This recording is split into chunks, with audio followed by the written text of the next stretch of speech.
next item on the agenda is the local board input. We've had no requests for local board input. Following item is extraordinary business. I've had no request for any item of extraordinary business. So we'll come to probably the most important item on our agenda, the City Rail Link funding commitment. What I'm going to suggest, councillors, is that first of all, I invite Sir Brian Roach as Chair of City Rail Link and Sean Sweeney as Chief Executive to the front table, to be followed by Barry Potter and Ross Tucker, I've done that twice now, to the table to talk about the funding, how the funding commitment can be met. And then the last section, which is going to be the one where we'll probably have most conversation, is around parking. And I may invite at that point Shane Ellison and Mark Lang from Auckland Transport to the table. So actually, Barry, as a matter of protocol, perhaps if you can just introduce it, and then I think we've got a presentation that will be given. Most councillors have been able to get to the two workshops we've had, so we've had fairly thorough discussion, but this is the first time some of that information has been discussed and presented in public. So I think it's important that that we focus on that. Barry, if I can ask you to introduce and then pass across probably to Sir Brian, I imagine.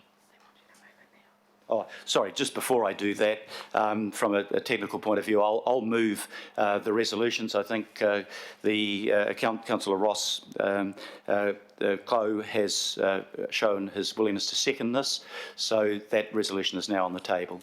Barry.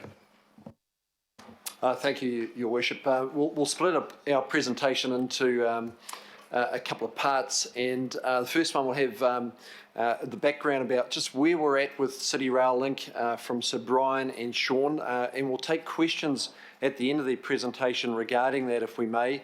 Then we'll go into the second part, which will be around the investment assessment, the council funding commitment, and as you suggest, we will invite Shane Ellison and Mark Lang to join us for particularly the discussion around car parks at the end of that. So, Sir Brian or Sean?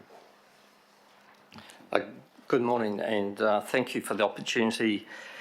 We acknowledge that much of the information that we're about to present has been presented previously to some of you, but given the magnitude of the decisions and for completeness, we thought it both necessary and appropriate that we represent and then respond to questions that you may have. So just turning to the first slide, as at today, the project status is that we have let a number of contracts. Those contracts are underway. As I make the point here, and we've made this previously, all of them are actually a little behind, but they're not mission critical. We have been waiting actually to be able to let the C3 contract, which, as you know, is the one of significant magnitude. We've now done that. We're proposing to. We've committed, and thank you for your support in this, to completing a lot of early works. That early works reflects the momentum that we are required to continue to deliver. This has been probably 9 to 12 months of work on our part to be able to present to you what we think is the best current forecast. Is it surprising the amount has gone up? Probably not. Is it disappointing? Yes, extremely. You know, it's hardly a highlight to have to come and present and say, actually, it's going to be more. But I think it's very important as we step through, and just picking up one of the earlier questions, this has been a very rigorous exercise. I think it would be misleading to suggest anything else. It has had a full line-by-line review and analysis by independent people. It's not something that we have done on our own. We have done it with the full transparency of the Crown's representatives and the Council's representatives, and they have had independent people look at it.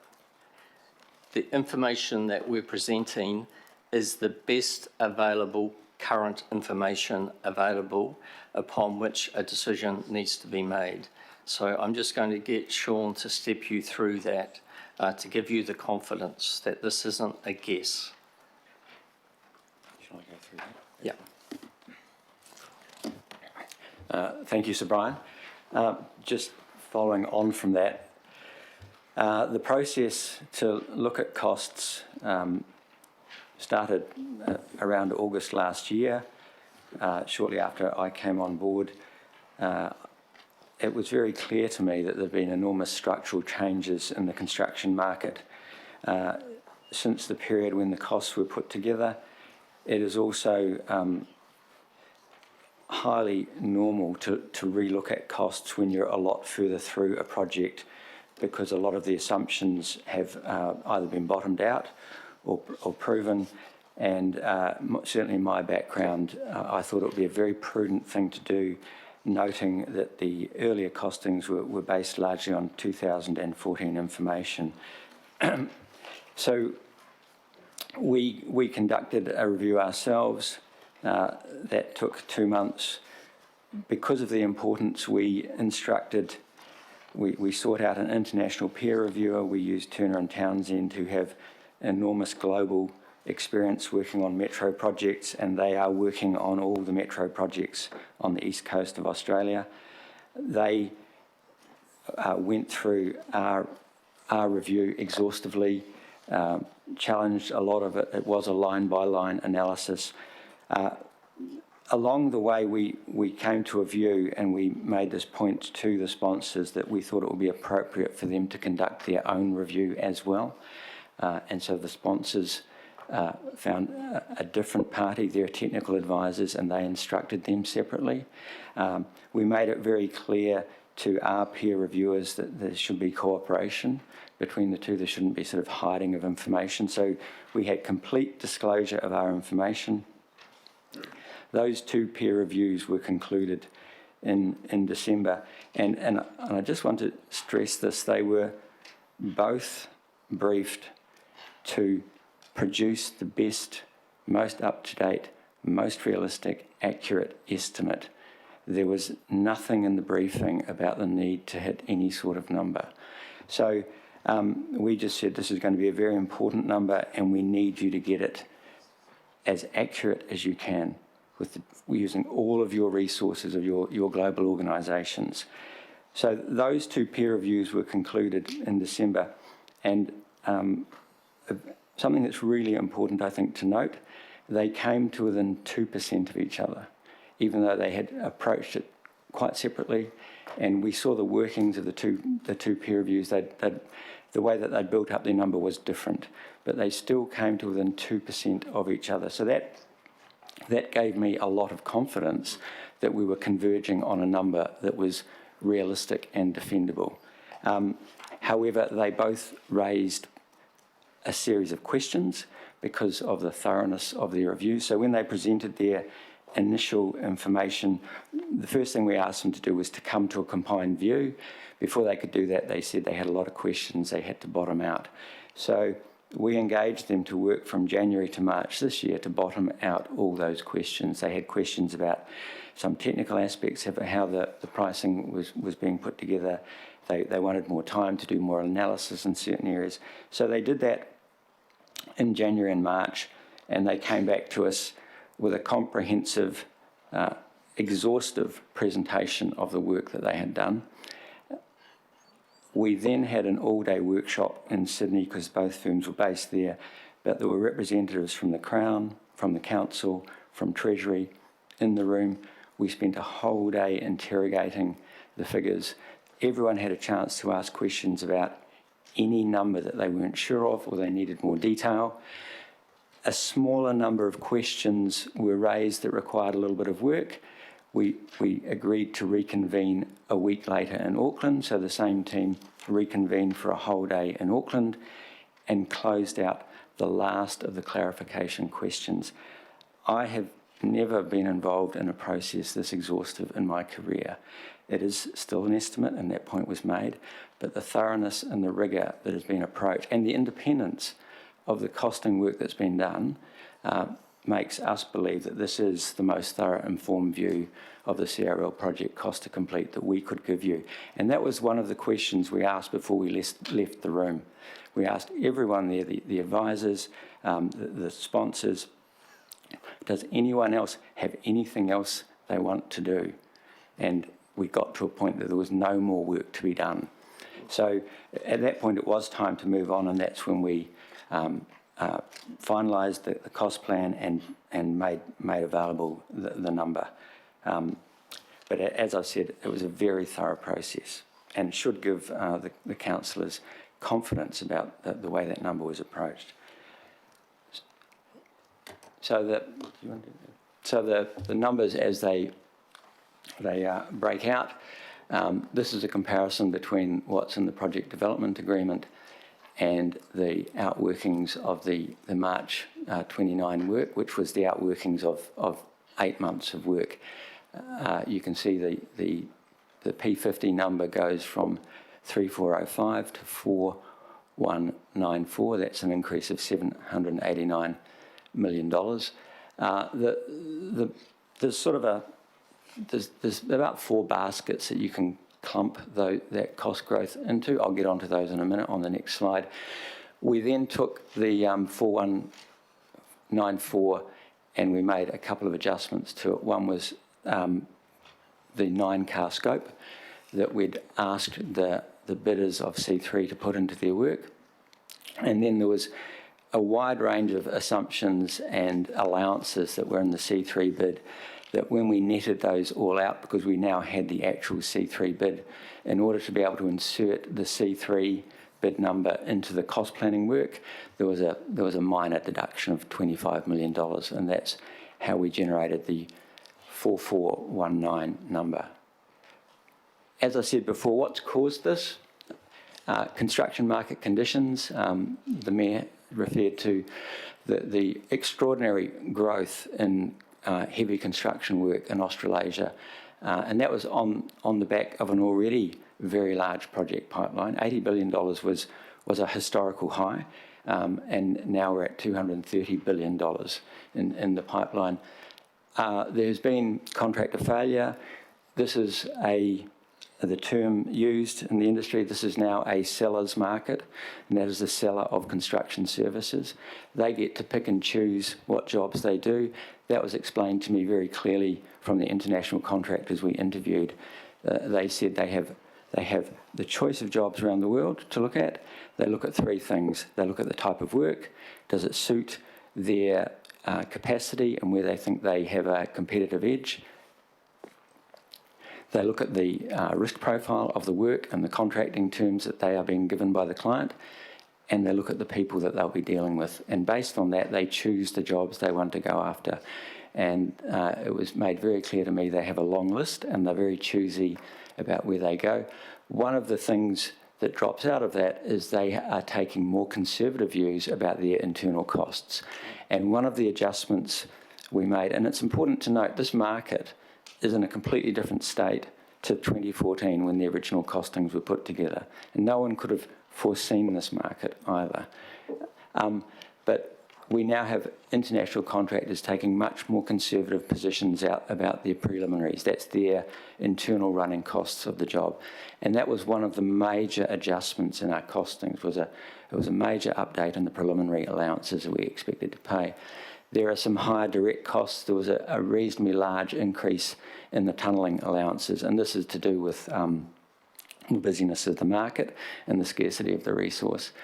The peer reviews looked at international best practice about what a project like this, the level of contingency it should be carrying at this point in the project. And that was based on best practice all around the world with a little bit of a focus on metro projects as well. So that caused about a $200 million increase in the contingency allowances. And that was purely saying, if you want a reference against best practice, we believe you should be carrying these numbers going forward. They haven't been spent yet. They are prudent allowances for the risks that we're carrying into the remainder of the job. They also did a lot of analysis, and it's, as any economist would say, forecasting future inflation is always a hard task. But the the escalation allowances in the 2014 numbers we're broadly looking at about a 2% construction escalation through the period of the job. What both peer reviewers said, they said the market's very hot at the moment. Escalation is around 6%, and it's going to stay like that for probably the next 3 years. So we changed the escalation allowances in our cost plan as well, based on independent advice from 2 different firms who, again, came at these numbers from different positions, and that's generated in excess of $100 million extra. We've got the increased scope. We all know about the 9-car trains. That's $250 million in there. And then, because the review was so comprehensive, they went through and checked all the allowances that had been made. The original design costs, again, that were done 2014, have been underestimated. They don't reflect the costs of the design work to date, so we updated those.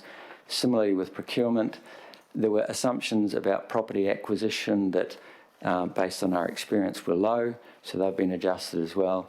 And there were also adjustments to CRL, corporate operational costs. They weren't included in the original budget. So you put all those together, you come up with a number on the previous slide.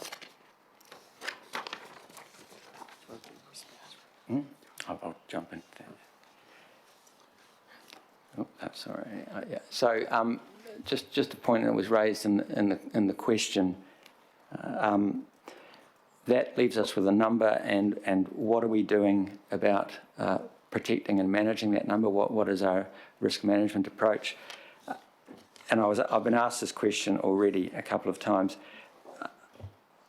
The most important thing when you're having a conversation about the risk of a cost overrun is, I believe, the quality of the estimate that you have in front of you. And just because we are now so much further through this job, the design is complete, the major procurement is essentially complete. Those are 2 enormous uncertainties when you put any estimate together. We are through those now. So we have also, as I said to you, factored in current market conditions. So this estimate reflects the market we're dealing with, not an estimate in 2014, which was really having to look a long way up the road. Those 3 things affect enormously the veracity of your estimate, and we are now able to get line of sight on all of those. We have an Allowance delivery model, and there is extensive research that shows the Allowance delivery model, particularly on large, complex, risky projects, has a much greater ability to manage and control your outturn costs. And it also provides much more transparency along the way as to how we're travelling. We also have a much more mature risk model, which has appropriate contingencies allocated against it, and they've been internationally benchmarked. So if you put all those things together, I think we are in a much better position than we were. The comment was made, it is still an estimate, and we still have to build the CRL. But sitting here and now, I don't think we could have done much more. So, Mr. Mayor, that's the presentation. Probably the final message is that we were asked to do a job. That job was to get you the best information possible upon which a decision could be made. I am very comfortable that that is the position that we are able to deliver to you. The reality is, could we do more? Probably not for any particular benefit. I think procrastination and further delay will be value detrimental to this project. And whether we like it or not, the contractors have the power here. We actually have contained and managed them as best we can to keep them interested. We have presented this as an iconic project for New Zealand and for Australasia, and that is part of the professional appeal that we've been able to generate. But that goodwill over the next 4 weeks will actually dissipate quite quickly, and as the Mayor said earlier, timing and momentum is critical, because the one dividend that we deliver through this project is a transformational project for the Auckland population, and particularly those who use public transport. This will actually change the mode dramatically and create other pressures and opportunities. So Thank you. We are very happy to take any questions or guidance. Thank you very much, Sir Brian and Sean. I think we should take questions at the end of each presentation. I think it makes sense to do it that way. I am personally persuaded that the process that the CRLL Limited has gone through has been thorough, and I'm convinced of the integrity of that process. But if there is any councillor that believes that the process has not been thorough or has lacked integrity or we can't rely on its outcome, this is your opportunity to put your questions directly to CRLL. So we'll open it up now for questions. The first question is in the name of Councillor Cathy Casey. Oh, thanks, Mr. Mayor. I've got 3 questions, one easy one and 2 hard ones. The easy one is just, could you please explain for the public listening in what P50 means, because you haven't done that.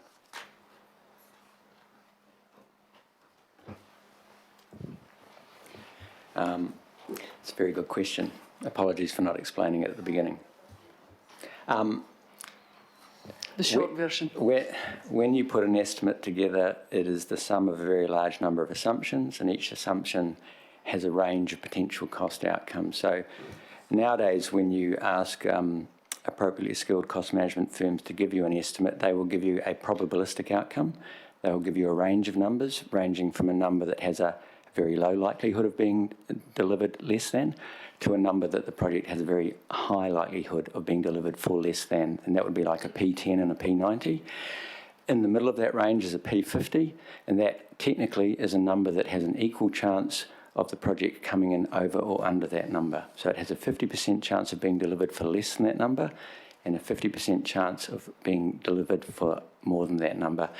Generally, on large public infrastructure that I've been involved with, projects tend to be funded at the P50 number, because if you're running a large portfolio, it's inefficient to have everything funded at a much higher probability rate, because you'll have money sitting idle.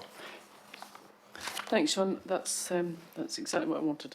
My 2 questions relate to parts of the budget which I'm not quite fully understanding yet. And the first one relates to CRLL corporate operational costs. First question is, why wasn't it included in the original budget? Next question is, how have you been funding it so far if it hasn't been budgeted for, and what have you spent? And my next question is, what are the big ticket items within that? What does it cover, the costs of? And what is the bucket? How much is in the bucket for that? I think in answer to the first question about why it wasn't in the original estimate, I think, and there may be others in the room who can correct me here, but CRLL was not actually part of the landscape at the time of the original estimate. CRLL as an idea came as a sort of adjunct for the Crown when they came in. That was the corporate structure that they mandated. So I don't think the original forecasts were misleading. It actually just wasn't known at the time. So Sean will go through in more detail. It's the cost of administration of this project. That's what the bucket is, and we can provide, outside the meeting, whatever level of detail you require on that. We've got nothing to hide, but it's got employees, it's got consultants, it's just got a corporate machine, and the value that it's not just the cost. The value that gives is it's got the oversight and accountability for the delivery.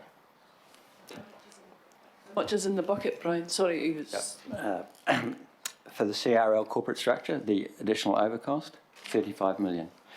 And just remember, we have the project, and this is an assumption because it's before my time, but as part of Auckland Transport, I would estimate it would have got a lot of corporate support from the range of functions that a large corporation provides. We have to do all of that ourselves. We don't have anyone else providing that support. Thank you very much. Hang on, that was my first question. The first question at the CRL. The second one was, I'm still not really getting why it's moved from a 2% escalation to a 6% for peer review. Can you just explain that again? Because I didn't get it the first time. Okay.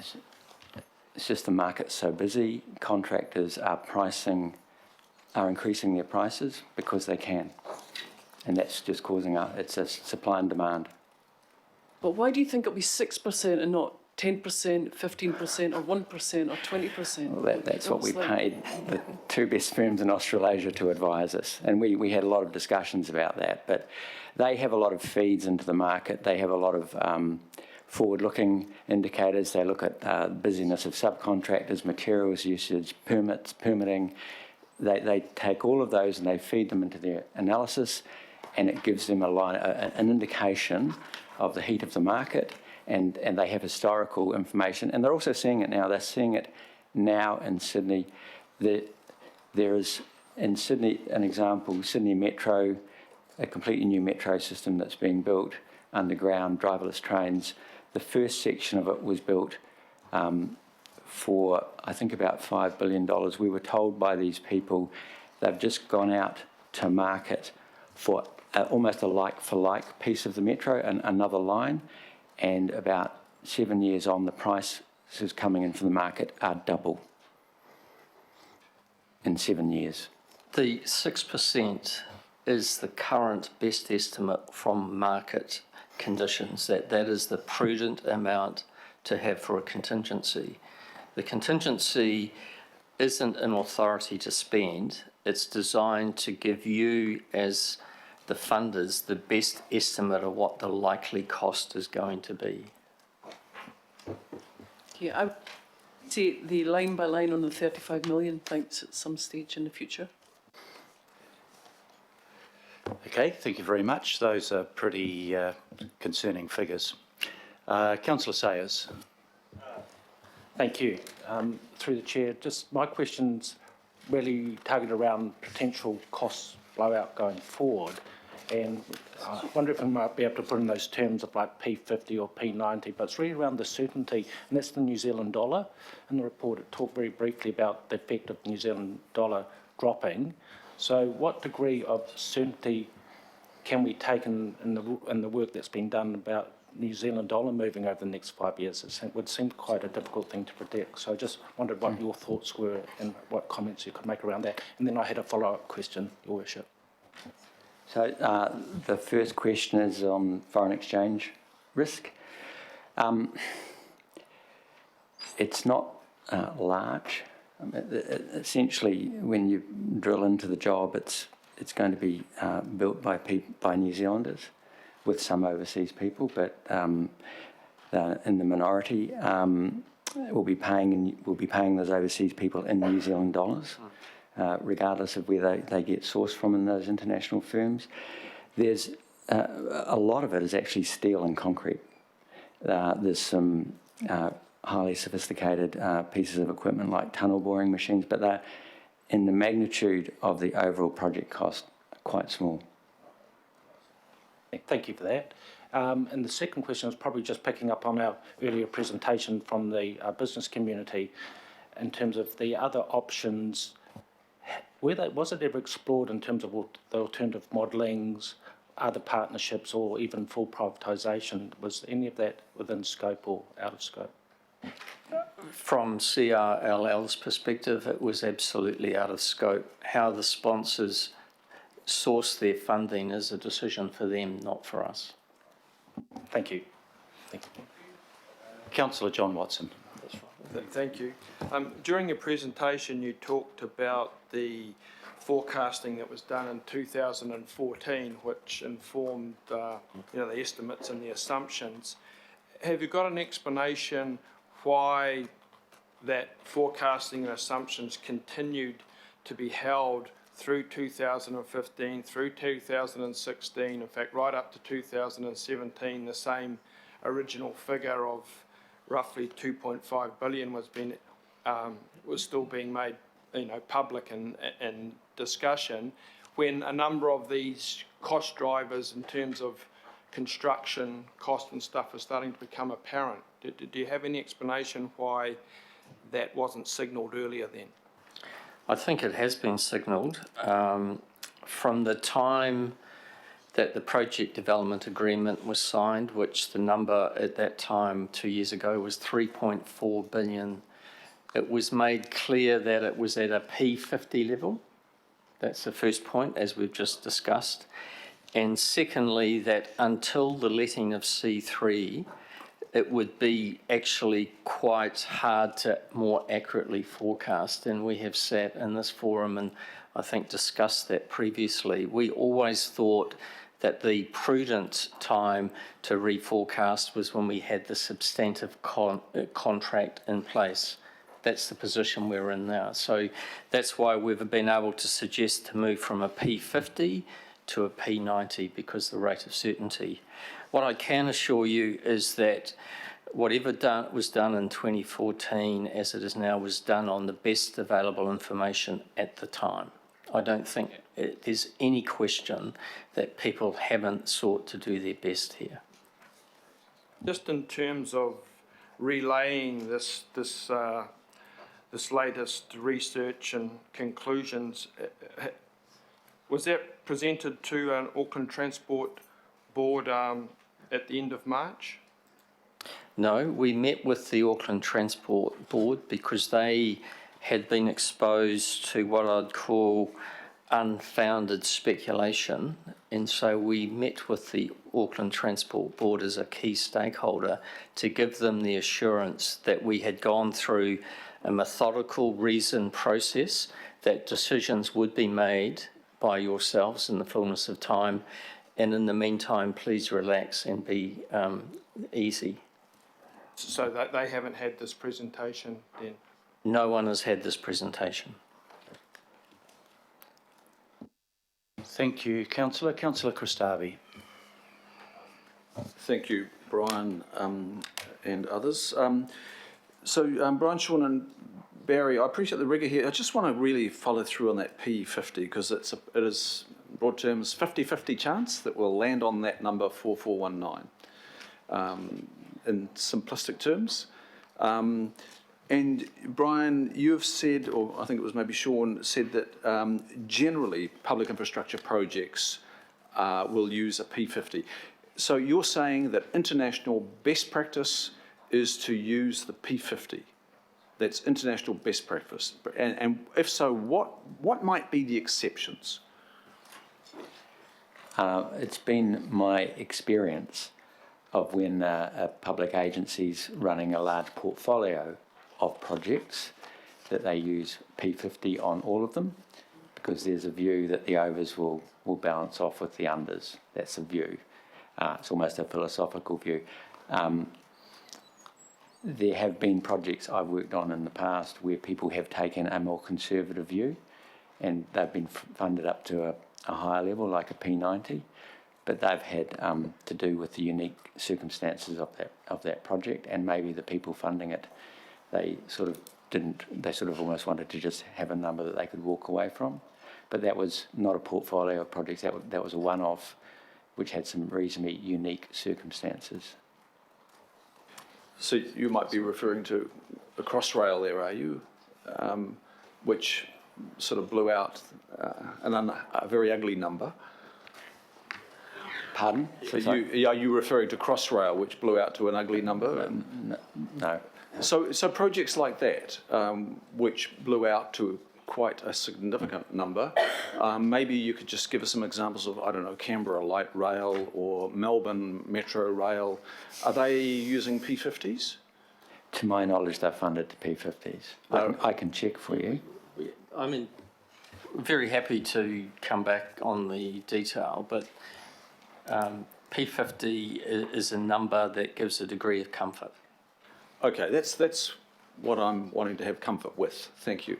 Just second question is, under the Heads of Agreement, which has been superseded by the Sponsors Agreement, etc., Auckland Transport was required to continue to provide technical operational project services. That comes at a cost to us. Is Auckland Transport, is it still required to expend in that area? And if so, are those costs escalating? And if so, are they contained within what we're seeing here, or are they additional costs? These costs here relate specifically to CRLL. There'll be other costs which will come through other budgets, and we'll pick that up later on in the presentation. And just in terms of the quality of the project, there's a lot of pressure to add value here, and I just want some assurance that Altia Station, K Road Station, Mount Eden stations, probably particularly the first two, they are to become great public buildings like metro stations are around the world in great cities. Can you assure me that they will be realised as great public buildings with great public realm stimulated by activation like retail, etc., and that we're not eroding the quality of those public buildings? We are not eroding the quality of those buildings or the designs that you have seen. The numbers that you have reflect those designs, and I think the commitment that we give you that if there was to be any change, those would be decisions that you make, not City Rail Link Limited. Thank you very much. Councillor Linda Cooper. Thank you, Mr. Mayor, thank you. I just want to ask some questions around the word blowout that is used almost pejoratively. You actually said at the beginning that you were disappointed, of course, in the increase in cost, but not surprised. And I guess sometimes a blowout indicates some sort of laxity of rigour or a laissez-faire attitude to project control, which I don't see here at all. It's been extremely rigorous.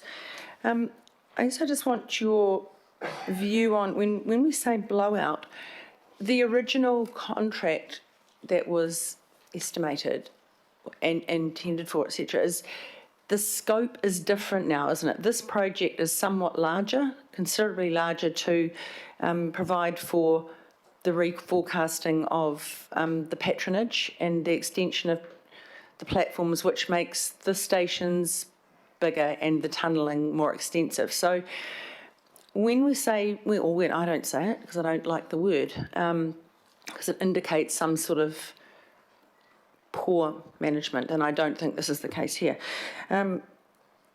Is it your view that, we're not really comparing apples with apples here, so to say it's a runaway cost, etc., given the environment and the change of scope, is that why you weren't surprised that this would be larger? No, look, the word blowout is not a word that would generally cross my lips or the lips of anyone associated with this. I think it is emotional and sensational. And I do not for one moment accept that there has been any lack of rigour or people have been asleep at the wheel. That is not correct, and it is consciously misleading. What I can say to you is the costs have increased for known factors, and that is what the exercise has demonstrated. Yes, there has been some scope creep, and that there has a case has been put that we need to future-proof this asset for the city, and that was done at a cost. When you look at that cost and the increase in contingencies, which are there as a safeguard, they're not an approval to spend, I think that this represents a very credible, prudent estimate of the outturn cost. It is what it is, and it has, throughout this project, whether it was 2014 or 2019, it has been done with the best available information. Thank you. Councillor Fletcher. Thank you, Your Worship. Sir Brian, thank you for coming along today and giving us the opportunity to investigate some of the things that we need to come to grips with as decision makers on this project. The first question I've got really is to you. We understand the mandate from central government and the change to CRL Limited. What I'm wanting to understand is it was quite a complex structure. So as far as the mandated council representatives, who were those that you had discussions with on a regular basis? It is complicated. Some would suggest unnecessarily so. But that's the legal structure. I think what I can say is at an operating level, we have a very direct discussions with, Barry and the team. So we're not doing anything, as it were, secretively. And I'm aware of the sensitivity of these sort of independent agencies. I have always thought that we are independent operationally, but we are your agent. So we work closely with your representatives. We work very closely with the Crown. We have a Crown representative embedded in our office 2 days a week, and we also keep discussions open with the Mayor and with Stephen and others. You know, we don't operate in isolation of an ecosystem that we have sought really hard to get to work, because this to us, or to me, is an issue about confidence and trust. We do not want surprises for people who end up having to fund it. I appreciate that.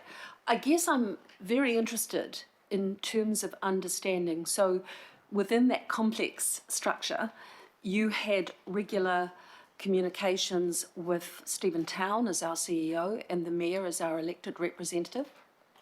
Yeah, look, and with ministers, going back to what Sean said many, many months ago, we alerted the sponsors that we were going to undertake, when at the same time as we were getting C3 let, that we were going to do a reforecast.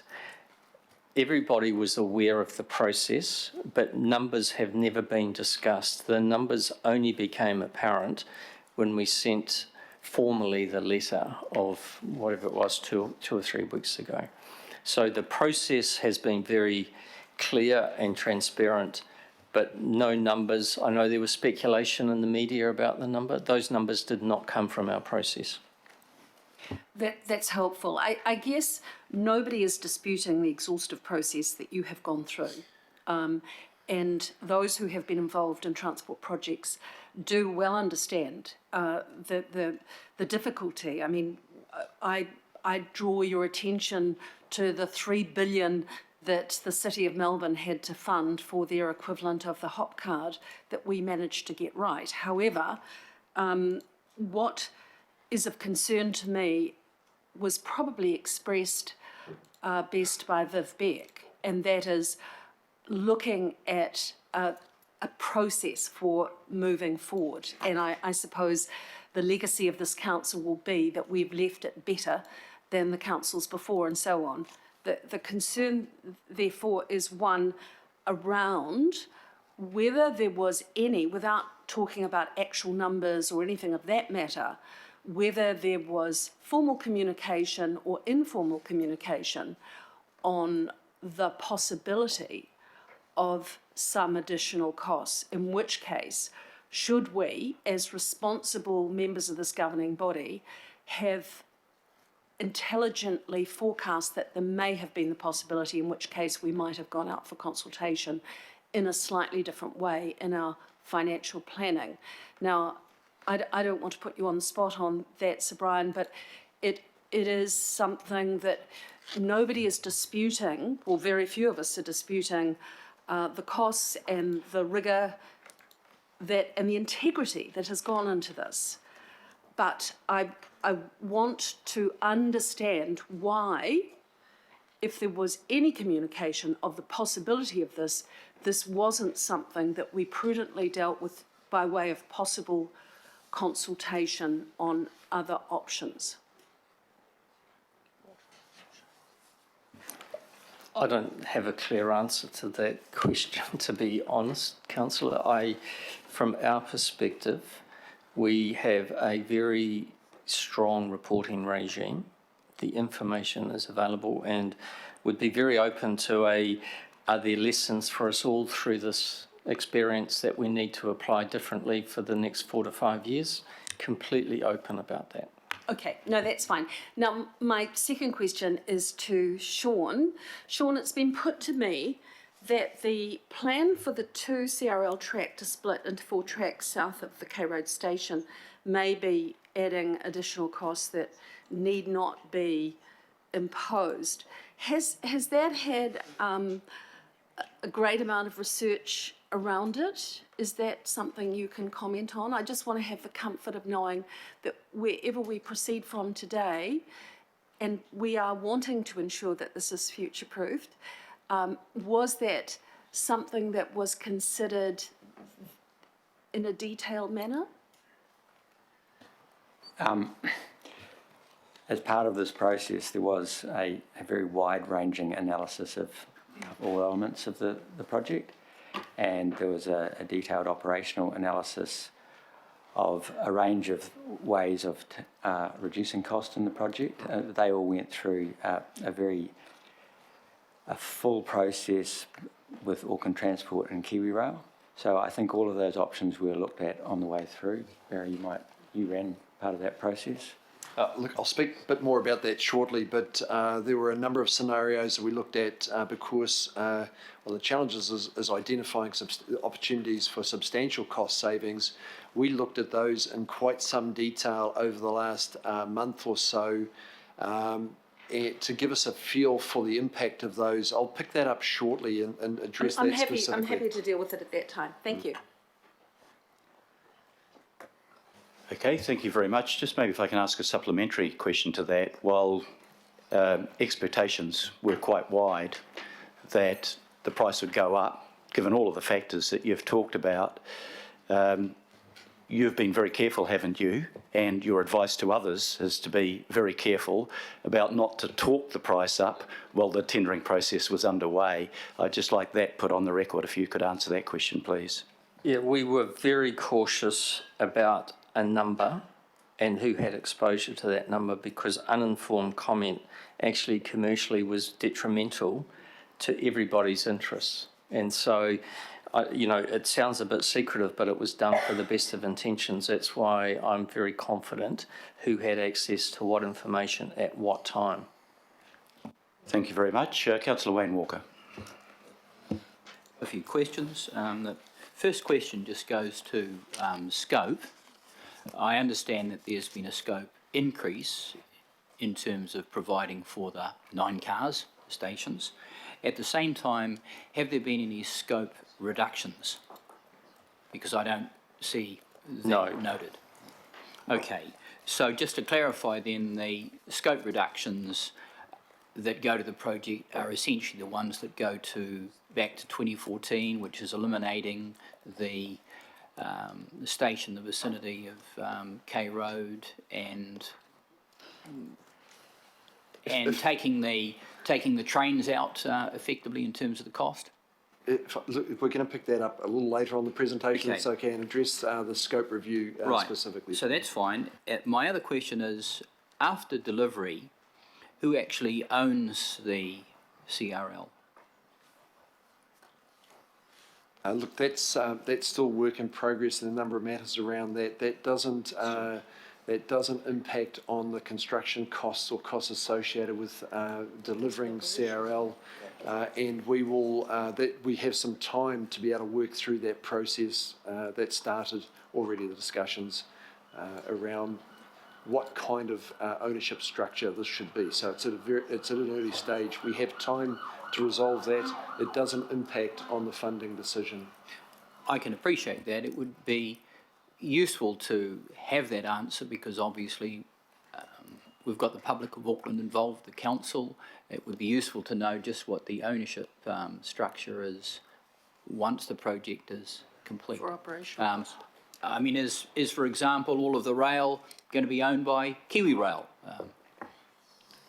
So through you, Mayor Goff, we are going to push the acceleration button on that ownership structure, but not until we've got across the line with the revision of the budget. I think it's safe with this current government we already have a model that is in place for Auckland and has been working well. I would expect to see that model expanded, but that is still to be determined by the Crown and the Council eventually. Any timeline on that? We want to do that within the next 6 months. Okay. Just going to risk, quite obviously there's a lot of spoil coming out from the tunnelling, and I think, but correct me if I'm wrong, some of that's going into the Hauraki Gulf, or am I mistaken there? Whereabouts is the stuff going? Sorry, could I just intervene at this stage? I'm deliberately letting this conversation run for a proper period of time, because it's a big decision and it's a big sum of money. But we will drag on for a very long time unless we target our questions at the issues in front of us. So it's an interesting question, Councillor, but it's not relevant to the issues that we have in front of us today. Could I just get you to come back, please, and focus on issues relevant to our two presenters here? So in terms of issues around scope that go to risk, is the project future-proofed for a link to the North Shore? That has not been part of our plan, but it is understood that it has the potential to be linked if that was the decision made at some point in the future. So my understanding is that there isn't going to be any escalation in cost, that there's a provision for that link. There has been no decision made about the provision of the link, so there is no cost associated. What we're presenting, these costs, other than for the 9 cars and additional work, are a like-for-like basis. And there's adequate provision in the costs for dealing with the spoil and any risks attached to that. That's our working assumption, correct. And last question, just around a breakdown of costs, are they available? Just as to where the costs lie across the project? The answer to that is yes. It depends what you mean by the cost, and that's something, you know, you own 50% of this entity. We can provide information if required, and I don't think we've done anything other than respond to requests as required. So, Thank you very much. Councillor Josephine Bartley. Thank you, Mr. Mayor, and through you. Thank you for your presentation. I just wanted to mention, I was listening to Flavour the other day, which reaches 226,000 listeners every week under 35, and they were talking about the $1 billion issue, or, you know, blowout issue, whatever. So they were talking about how when something like this happens in any other job, that person would lose their job, or somebody would lose their job. So I'm wanting to know from you both, why should we have any confidence in either of you? Thank you. that's probably a matter you should discuss when we're not in the room. I think probably the decision was made to go ahead with this project by this council in 2011. And every councillor that was on the council then voted for it. We made the decision, we set the scope, we're responsible for the future-proofing of it quite properly. And I don't think, to be fair to our two presenters, that anyone has raised any questions about the competency or integrity of how they've carried out their jobs. I know that's not what your question intended, but I just wanted to clarify that from the viewpoint of the council. Okay, Councillor Daniel Newman. Thank you. Good morning, Sir Brian.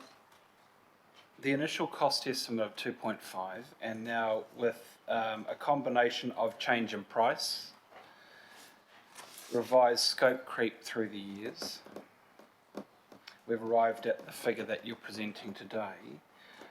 Can I just get you to confirm that what we're looking at here is the scope of the contracts for the city centre? Oh, this is what's been circulated to me.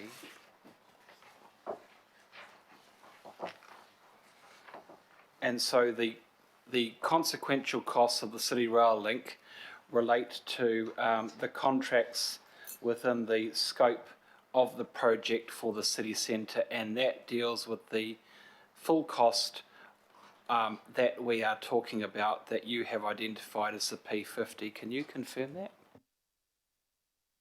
Scope on this plan. Sorry, the scope on this plan. Yeah.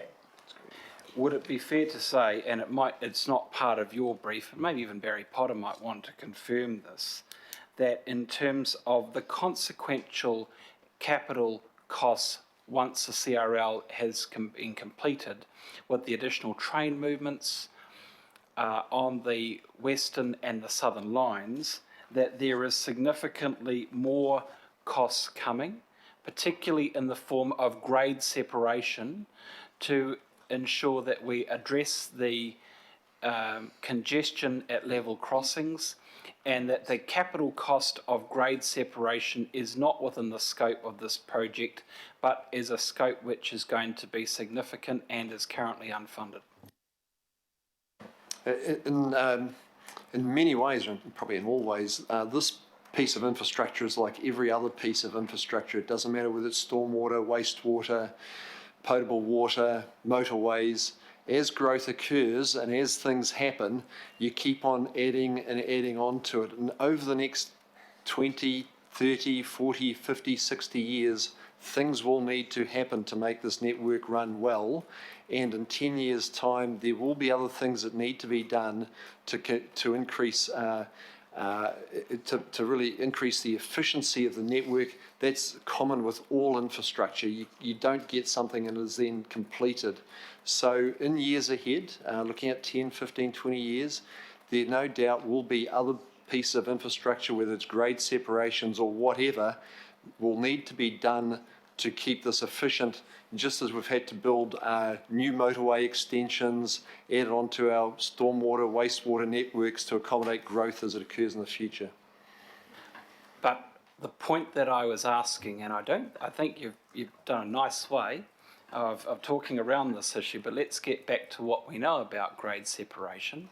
We know through the TFUG process the consequences of CRL, the increases in the rail patronage, the need to put the barrier arms down 50% of the time during the peak.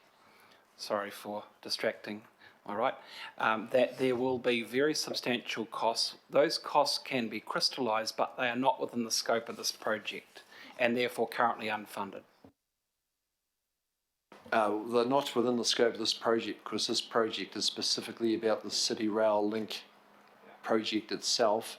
Other things will need to be done in the future, and some of the first things that will need to be done before this project is completed is things like additional train driver training, some additional trains. There will be other things that we'll need to consider in years ahead in future budget rounds and budget considerations.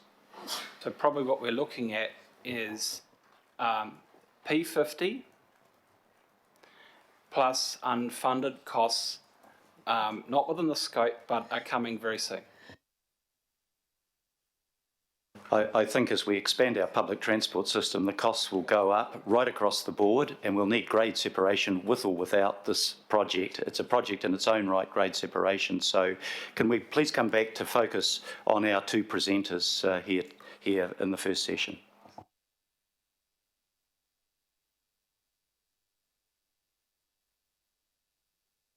Councillor Lee.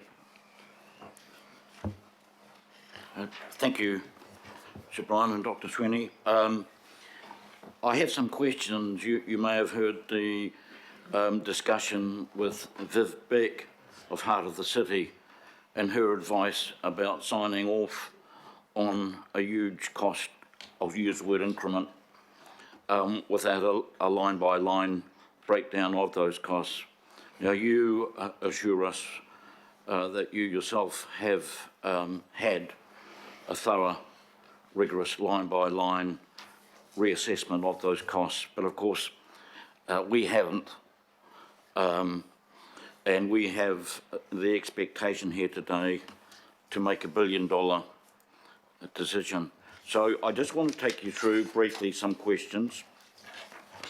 I note this is not a final cost, it's an estimate, it's a forecast. A reforecasting, would that be correct? Correct. And your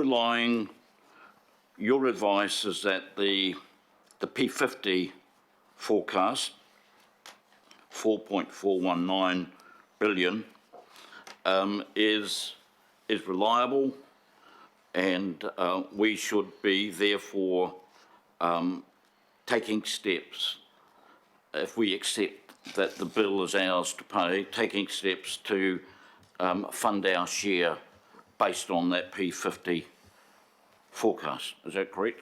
Correct. This is the best available information and the most rigorous analysis that's been applied to this project. Now, when you took over the project in 2016 or 17, there were P50 and P90 costs handed to you, would it be fair to say that of the P50 and P90 costs handed to you, the P90 costs turned out to be more accurate than P50? Would that be right? The numbers that were given to us when CRLL were, as I said earlier, the then best available information, and they were always going to be informed by the letting of the C3 contract. That is the position that we're in now. I just want to get back to that question. Would you say that the 2016, because that's what we worked on, I hear Dr. Sweeney talking about 2014, but as far as we know, and it's reflected in the council's long-term plan, the 2016, two years after that, we were still working on 3.4 billion, not from 2014. So can you confirm then, answer my question please, that the figures from the existing budget, it turned out that the P90 figure was more accurate, was it not? The numbers that we inherited were entered into the project development agreement that the council signed with the Crown, and those were the agreed numbers at that time, subject to further confirmation when the letting of the C3 contract was in place. Those discussions were very clear, very transparent, and I think in the project development agreement to which the council was a signatory, it had a footnote to that effect. I'm not really getting the answer, but anyway, that's significant in itself. But I think we can, given the escalation that has happened, I think it would be prudent to bear in mind seriously the P90 figure, which is actually 4.995.5, almost 5 billion, rather like the mad butcher's prices, just under 5 billion. Would it be prudent to also bear in mind, given the escalation and contingency that's gone up to $1 billion just about, that we should bear in mind, be under no illusions, given this particular environment, that $4.995.5 billion is not an outcome that is unlikely, that it is quite likely given what's happened before. It's a P90 number, and as explained earlier, that probably has a higher probability. We present that number for information purposes. We're saying that we think at this time prudently the P50 is a number that is credible for budget purposes. Can I ask another question, if I may? Given this uptick or increment, we won't say blowout, the public will call it blowout, Sir Brian, in costs, and can we, how much, and also with the increase in costs, a slowdown on the job. Albert Street has been blocked up since the start of 2016. That's just the first tiny starting bit. And the other day there's a front end loader still on Albert Street throwing gravel around. How much of this cost increase is due to slow work? I mean, work like this would not be, of this speed, would not be accepted in most countries, I can tell you. How much of the cost and the time delays tied in together? All of the costs, including Albert Street, are the basis of a contract that has already been let. You know, I think we all share the the disappointment, as I said earlier, that Albert Street is still in the condition it is, but there is a lot of work going on around the public realm and other things that will actually bring that back into some sense of order. Here's another example. Sorry, can I suggest to you, councillor, that you ask a question, not give examples or longer comments. I just want to use the time. I just want to use the time that we've got to get the best we can from the presenters here. So please ask a question. I'll ask a question about what's happening in Albert Street, and not the bit that's going on for years, the one that's just started about in February, that is the blocking off of 2 lanes of Albert Street, mid-Albert Street. Now, I understand that the reason why 2 lanes of Albert Street are being blocked off is to remove verandas from buildings. And I understand a busway is also part of within the CRL contract. Is that correct? The recent bit around Albert Street is to remove the canopies of the buildings that are required to actually facilitate Is that your responsibility? Sorry? Is that in your ambit? The removal of the canopies and those things is definitely... Can you tell me why it takes 5 months to do that? That is ridiculous. I don't have a straightforward answer to you at this point, but I'm happy to investigate it. I think I'll leave it at that. Thank you. Can you confirm to me that having received the contract and accepted provisionally the contract for C3, which is half of the cost of the project, and having built in over 300 million more for contingency and escalation, P50 is totally appropriate in this context as against the start of the project where you had none of that information, and given that a quarter of the increased cost of this project is as a result of this council's decision, I think quite rightly, future-proofing the tunnel. We believe it's prudent to proceed on the basis we've recommended in our paper. Thank you. Councillor Holtz. Thank you, Mr. Mayor. Sticking to the point in hand, and thank you very much for the explanation of the P50 versus P90. Really, really useful.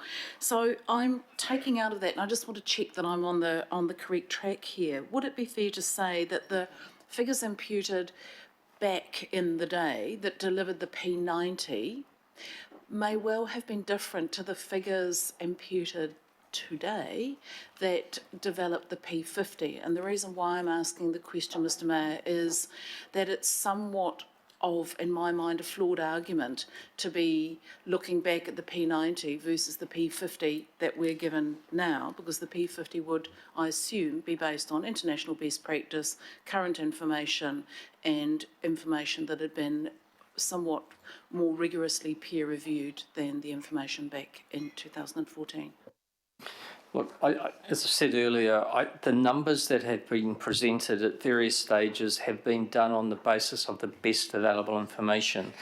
And when you go back, there's been a significant period of time with unprecedented market force, which has changed the basis of it. So we're confident as we sit here today and say these numbers are on the best available information, and more importantly, the most current available information. So we haven't sought to forensically reconcile every number at every point in time because it's therapeutic without being necessarily valuable. And I think, Mr. Mayor, that's the critical thing. The P50 figure now is quite clearly the one that we need to focus on, because we've changed the scope of the project. B, over the last 6 years, there's been huge change in the international market. And C, we are now, I would imagine, far clearer on what it is we're doing and the kind of figures that we're basing this on. So my final question, or perhaps I should just save it for the wider, I'll save it for the wider discussion. I think my point's made. Thank you, Councillor. Councillor Rosscliffe. Must be election year, I don't know. Sean, I just want to, you mentioned the the point about the seller's market now, there's no question about that. And we all know that there's been Fletcher's in trouble, pulling out of projects, huge escalation on a number of projects around the country with firms going under. When it was 3.4 billion, the Australasian market in these sorts of projects, my understanding was about 80 billion. This is 2 years ago. You're mentioning it's increased by 150, which takes it, meaning the Australasian market at the moment, or projects that are happening, is 230 billion. I think it's actually could be over 300, but anyway, let's just stick to 230. So therefore, when it was 3.4 billion, it was 5% of the Australasian market, project market that was happening, and at 4.4 we're now down to, we're just 2% of it. We're just minuscule. We are very small and not important. Can you just confirm that and just talk about why it's now a seller's market, and where is all this huge growth coming in projects, which clearly isn't in Auckland, because we're just a minnow, really.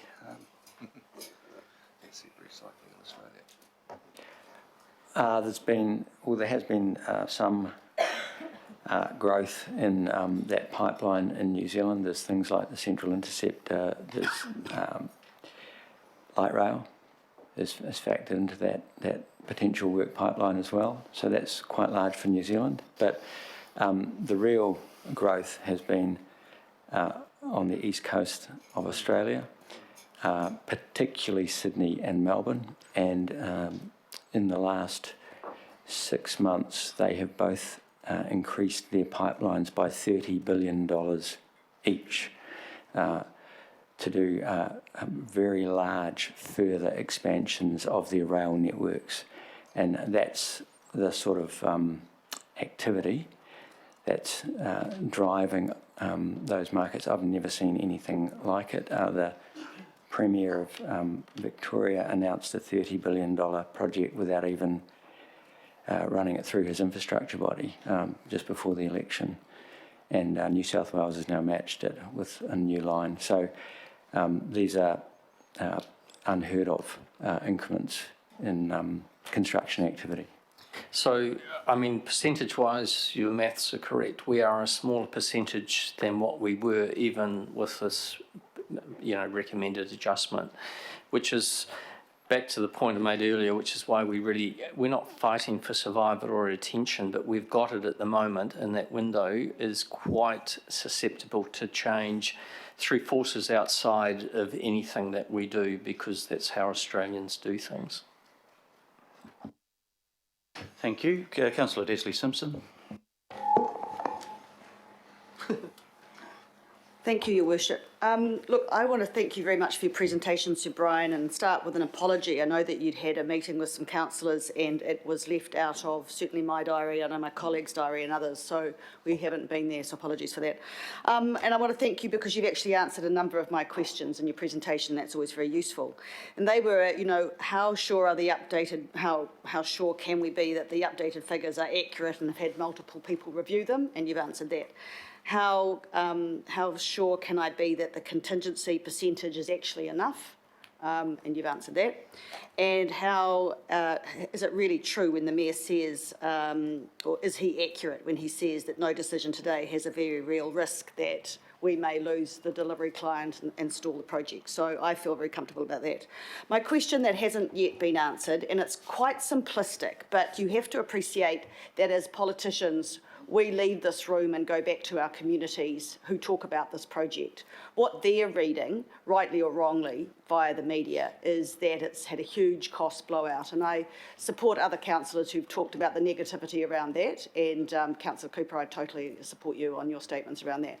But that's what people are reading, right? So how will I answer the residents and ratepayers of the Ōrākei ward when they say, you have increased the budget for this project? How do we know that it's not going to be increased again by yet another $1 billion? Will it be on time and on this budget? What will I say? Yeah, look, I completely respect, the fact that you're accountable directly to people who fund this, respect that. So Regrettably, we can't sit here and mislead you and say this is a guaranteed price. I know that's what, it'd be great to say that, but I think that would be professionally unwise and misleading, so I can't. What I can say is that it has been carefully scrutinised, the points that you've raised. Part of the story has not been well told about City Rail Link, what it's going to do for the city, the development opportunities, and it's not, I don't want this to come across as trying to put lipstick on a pig. It's not. You know, this is an amazing project. And I think a lot of people just see it as a hole in the ground and a pain because of what they see in Albert Street. And maybe if we can put this behind us, we can actually become much stronger advocates for what it is going to deliver and how it will make this city a better functioning place to live and work. But we cannot avoid the fact that the costs have gone up. There is no hiding from that. I get that, you've said that, but so I have to be able to say to the people that I talk to that they may well go up even more. We won't know. The reality of this is like building a house. Until it's handed over, you actually don't know what the final cost. But prudently, we have inquired and done our best to have the best information. And I think one of the strong themes I get from today is how can we be more proactive between now and 2024 about keeping you fully informed of the state of play and what the pressures are, and perhaps more importantly what we're doing to mitigate, because we don't want this to be seen as a passive project. We are still driving for efficiency, productivity and value for money. It's not just a gimme here, and maybe that dynamic's not coming through well enough. And no pressure to the people sitting on the media table, that's all I say. Thank you. Thank you. No comment. Councillor Filipaina. Just got two basic questions. So just to confirm that you've done all that you can do in regards to due diligence, in regards to current issues that are around the world in regards to what we have here. Correct. And to Mr. Sweeney, I know that in 25th of August last year, you were quoted in an article saying that your initial look at the figures when you came through to the CRLL, is that, there may be some budget issues at the time. They have obviously come to fruition, so just to go on, and just a supplementary question from Councillor Simpson, when do you think there'll be another forecast or another due diligence report that can be forwarded to us in regards to anything with the market changing so very quickly? Or is that Barry? When are we? There's so much changes happening. I'm sort of asking based on what you said, because you hadn't actually come through with the figures based on August of 2018. The comments, Barry. We'd be looking to CRLL to give us quarterly updates of just where things are at in terms of price and progress and all the other bits that go with delivering a project like this. Cost to complete. And cost to complete, yes. We're very happy to present in support of any of those at any time, because there's a series of assumptions and judgments made throughout this. So, Your Worship, just to you, I think it's important that happens. What the boss just said, that we do get it whenever we can. The other thing, just a question on clarification, is that the decision we will make today is based on $500 million decision. It's not a billion one. I know the project's $1 billion, but just clarification, it's a $500 million decision we are making today. That's absolutely correct, and perhaps the recommendation in A could be amended with the Chair's agreement, certainly, to indicate that the the increase that we're looking at is 500 million. Sorry, Your Worship. I spoke to Matthew and said, look, it's transparency for our community is saying it's increased by 500 million. So that's why I spoke to Matthew about that. It's not 2.2 million, but that's your call. Yeah, on the first question, just to acknowledge that CRLL has come before councillors 3 times now. This has been a long session, and it would be my intention that CRL continues to meet with councillors as a whole to walk us through that process. And I want to thank both Sir Brian and Sean for taking the time and the thoroughness of each of the presentations we've received from them. I think everybody around this table has appreciated that. Councillor Hills, we've got, just 2 questions to go. Then I'm going to suggest we take a 5-minute break and have the presentation from the council staff. Thank you, Mayor. And it's just quickly, because I know we're going to move on, but I guess a comment then a question. The comment, I guess, would be, is we never, and we didn't do this at the beginning either, there hasn't been a clear indication of the cost of not doing this. So we keep talking about the cost of, and we don't necessarily promote the benefits for the whole region as much as we should, but we also don't talk about the cost to the city of congestion and development and everything else of not actually doing this. So we always sort of go on, here's the other side of the ledger, what would happen if this didn't go on, especially now there's a hole in the ground and we've spent 700 million already. So, but my other question is, I just want to make it clear, we've had bits of what the risks are, but I want to know the risk quite straight up now. What is the risk of not doing something now or delaying for more and more looks and line-by-line suggestions and things? What is the risk of us sitting on our hands today and not moving forward? Thank you. Very good question. It's our view, and this is not meant to be a threat, we have a genuine flight risk that our contractors and subcontractors will become occupied on other projects, which will cause significant delay and pain throughout the city as Albert Street and other things remain unfinished. We think that is a genuine risk.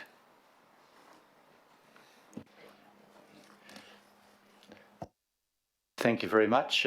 Last question, Councillor Efeso-Collins. Thank you, Mayor. Just a couple of questions. Can you, I wasn't at the workshop, so my apologies too, but can you explain to me what contingency is used for? In your presentation, you said you hadn't spent any, or I'm not sure if I heard correctly. I was just wondering what contingency was used for, and is it, as an example, is going to these consultants part of the contingency cost makeup? Contingency is used to cover all the risks and unknowns that are yet to be resolved in the project. So it's very closely related to the risk management strategy. So just on that, and if it's not, hasn't been used now and you've sought an increase in it, why don't you just use what you've got? Pardon? So if it hasn't, so contingency as it stands hasn't been used, you've sought an increase in it, it's gone from 9% to 14%, something like that in the estimate. Why can't you just leave it as it is or use up what you have, or do you just keep projecting it? Because does it come back to us or does it go back to whoever provides the money if it's not used? We wanted to do a review and allowance which took us to the end of the job without having to come back to you. And the advice was that was the level of contingency internationally benchmarked, which would be prudent. It may end up being less, it may end up being more, but we wanted a realistic number, so we weren't just coming back to you all the time saying we need a bit more money. Cool. And just finally, you've allowed for, in the other slide, a 6% increase in construction costs. Yet the senior economist with Turners and Townsend, which is one of the groups you went to, says that his expectation is that construction costs will be at 4.1%, and that's come down from 4.9% in 2017. Now, I know we don't want to litigate what was happening in your meetings, so I'm just wondering, how did you get to 6% when he made this statement only 2 weeks ago? What was he referring to? He's talking about global construction costs. So they were looking at metro construction in Australasia. which is the. He said New Zealand was part of that consideration as well. Yeah. But he was looking at across a broader category. Okay, so you're confident that the 6% is going to is a cost structure that you can sit comfortably with? There is a general construction escalation allowance, but that is the blending of a whole range of residential, commercial construction, roads, rail. We wanted them to be much more specific. All right, Joyce, thank you. Thank you very much. And if I can, on behalf of everybody here, thank Sir Brian and Sean Sweeney for their presentation. I just want to finish, I think, a really important question asked by Councillor Hills is what are the risks? And in an earlier presentation from Heart of the City, why is there a rush? Can you please just clarify what the consequences would be in a delay of council in making a decision that we are going to go ahead with this project and to be able to fund the $500 million? Because I think that's got to, the question is a valid one. Why are we having to make the decision so quickly? I'd just like you to reiterate why it's so important that you get a decision today from us. Mayor, if I can start, there's two things sitting there right at the moment. We have an international contractor who is starting to tell people from Doha, from Hong Kong and from France they need to come to New Zealand for 5 years, and that means uprooting families. These are the best people in their roles in their companies. We are getting the absolute top team from them. If we start showing that we're not sure, those people are not going to come. They're not going to uproot their families to sit here for 3 months or 6 months while we work it out. They won't say no. And if we then start getting that firm to do some work, they will provide someone, but it won't be the best person. It'll be someone else, the best person they can get. But at the moment, they've got someone who's just done a major piece of work in Hong Kong. They'll get someone from the local market or from wherever. So what we will see, and they will not tell us this, there will be a diminution and a bleeding of the quality of the team, and that will start and it will just carry on for as long as the delay. The other thing, they're really key people. These are the people that make their businesses viable and make money for them. They will be taken off the job because they can't be just sitting in cool storage for 3 months while we wait. So they will go, and these are the smart people that work out how to do things better and quicker and more intelligent ways. They will be redeployed to bigger opportunities around the globe. And again, we won't be told, they just won't turn up. So those are two real things that will happen if we delay. So we'll end up eventually starting, but with a greatly reduced quality of team.